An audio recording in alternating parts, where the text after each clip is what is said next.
우리가 읽을 하나님의 말씀은 레위기 25장 8절부터 10절 그리고 55절 말씀입니다. 레위기 25장 8절에서 10절 그리고 55절 말씀입니다.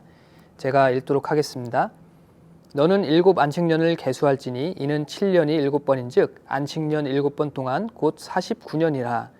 7째 달 열흘날은 속죄일이니 너는 뿔나팔 소리를 내되 전국에서 뿔나팔을 크게 불지며 너희는 50년째 해를 거룩하게 하여 그 땅에 있는 모든 주민을 위하여 자유를 공포하라. 이 해는 너희에게 희년이니 너희는 각각 자기의 소유지로 돌아가며 각각 자기의 가족에게로 돌아갈지며. 55절입니다. 이스라엘 자손은 나의 종들이 됨이라.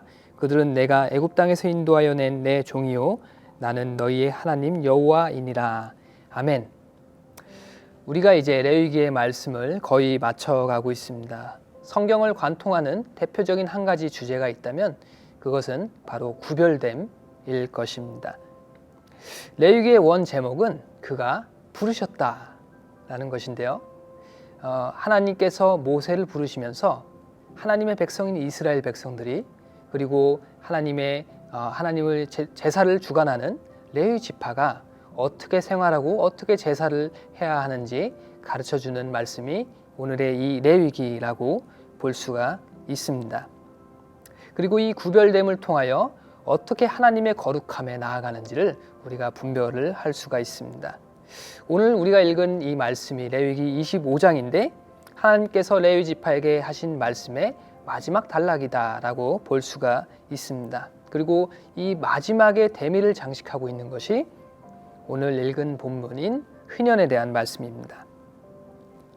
애굽에서 탈출한 이 이스라엘 백성들에게 땅이란 생명과 직결되는 정말 커다란 문제였습니다. 그들은 400년 동안 애굽에서 종살이를 하였기 때문에 이 땅이 얼마나 소중한 것인지 너무나 잘 알고 있었습니다. 그리고 또한 그들은 노예 생활을 하였기 때문에 노예가 된다는 것이 어떤 것인지 또 많은 경험을 갖고 있었습니다. 그러나 이들이 이제 이집트를 떠나서 애굽을 떠나서 가나안 땅으로 가지만 그럼에도 불구하고 또 살다 보면 이런저런 사정 때문에 빚이 생기게 됩니다. 그리고 땅을 다른 사람들에게 넘겨주게 되죠. 그리고 이 시대는 또 고대 시대였기 때문에 또 다른 사람들의 노예로 들어갈 수가 있었습니다. 그런 그들에게 하나님께서 아주 획기적인 말씀을 하시죠.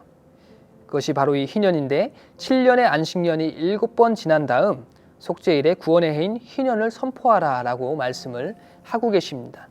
이 희년이 무엇일까요? 이 희년은 안식과 자유를 선포하는 것입니다. 이를 통해 억눌린 자들에게 진정한 안식을 얻게 하는 것이죠. 모든 빚이 사라지고 모든 땅들이 빼앗겼던 땅들이 원주인에게로 돌아가게 됩니다. 그리고 모든 노예들이 해방되는 그런 신분의 변화가 있게 됩니다. 이 희년이 궁극적으로 이야기하는 것이 무엇일까요? 그것은 하나님께서 통치하신다라는 것입니다. 이 땅의 주인은 그리고 이스라엘의 주인은 하나님이시기 때문에 하나님께서 의도하신 대로 하나님께서 처음에 창조하신 대로 되돌아가야 된다라고 이야기를 하고 있는 것이죠. 그런데 우리가 지금 잠깐 생각을 해보면 지금 이 시대에도 희년이라는 이 제도가 남아있을까요? 사실 성경을 살펴본다면 이 희년이라는 것이 지켜졌다는 기록을 거의 찾아볼 수가 없습니다. 그렇다면 하나님께서는 어째서 이렇게 사라질 것이 뻔한, 지켜지지 않을 것이 뻔한 이 희년의 제도를 말씀을 하시게 된 것일까요? 이 희년의 제도는 사사기까지는 지켜졌을 가능성이 있습니다. 그리고 왕정시대부터는 아마 지켜지지 않았던 것 같습니다. 이것이 상징적으로 의미하는 바는 하나님께서 통치하실 때에는 희년이 있었지만 인간이 통치한 이후로는 희년이 없었다라고 볼 수도 있을 것 같습니다. 그리고 이 희년이 다시 등장하는 것이 이사야 61장 말씀입니다. 예수님께서는 그분의 첫 설교에서 이 이사야서 61장의 희년을 말씀하십니다. 누가복음 4장 17절 말씀입니다. 선지자 이사야의 글에 글을 드리거늘 책을 펴서 이렇게 기록한 데를 찾으시니 곧 주의 성령이 내게 임하셨으니 이는 가난한 자에게 복음을 전하게 하시려고 내게 기름을 부으시고 나를 보내사 포로된 자에게 자유를 눈먼 자에게 다시 보게 함을 전파하며 눌린 자를 자유롭게 하고 주의 은혜의 해를 전파하게 하려 하심이라 하였더라. 책을 덮어 그 맡은 자에게 주시고 앉으시니 회당에 있는 자들이 다 주목하여 보더라. 예수께서 그들에게 말씀하시되 이 글이 오늘 너희 귀에 응하였느니라 하시니. 예수님께서 말씀하시죠. 이 글이 오늘 너희 귀에 응하였다. 예수님은 하나님께서 이스라엘 백성에게 말씀하셨던 그 희년의 그 약속이 이제 현실로서 이루어졌다라고 선포하고 계신 것입니다.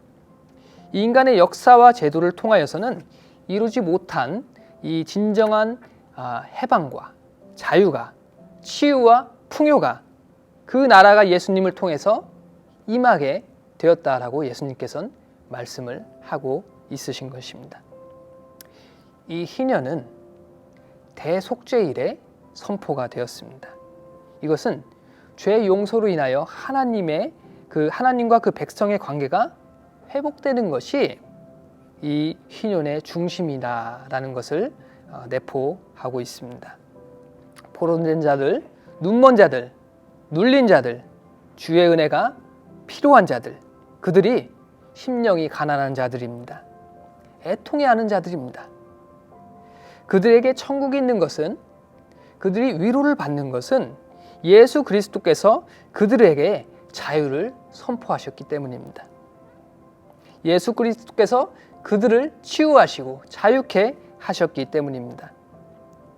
예수님은 포로된 자들에게 자유를 선포하시고 눌린 자들에게 자유를 임하게 하시려고 이 땅 가운데 오신 것입니다.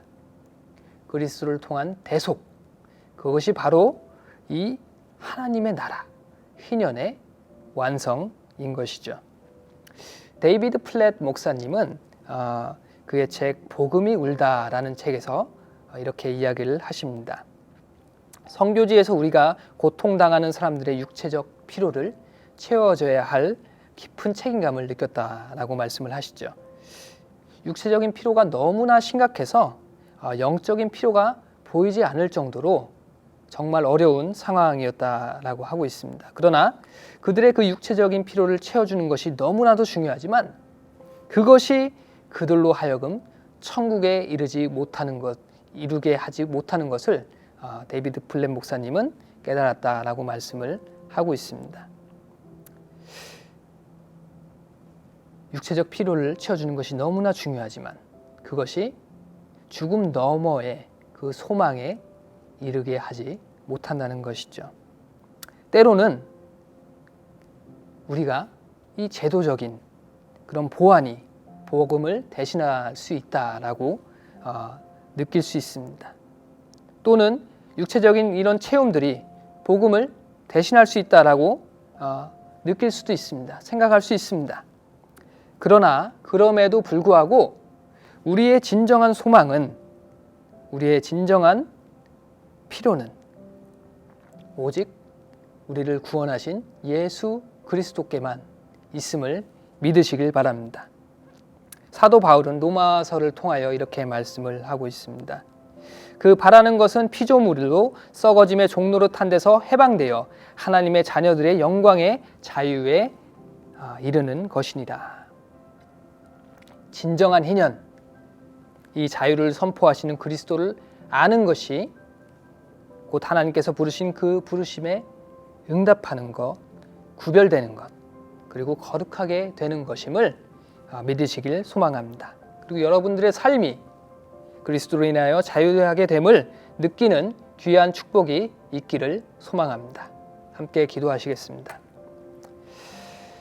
하나님 감사합니다. 주님께서 이 땅 가운데 오셔서 진정한 자유를 선포하시고 우리가 그 자유의 삶을, 주님을 따라 자유의 삶을 살 수 있게 인도하여 주심에 감사합니다.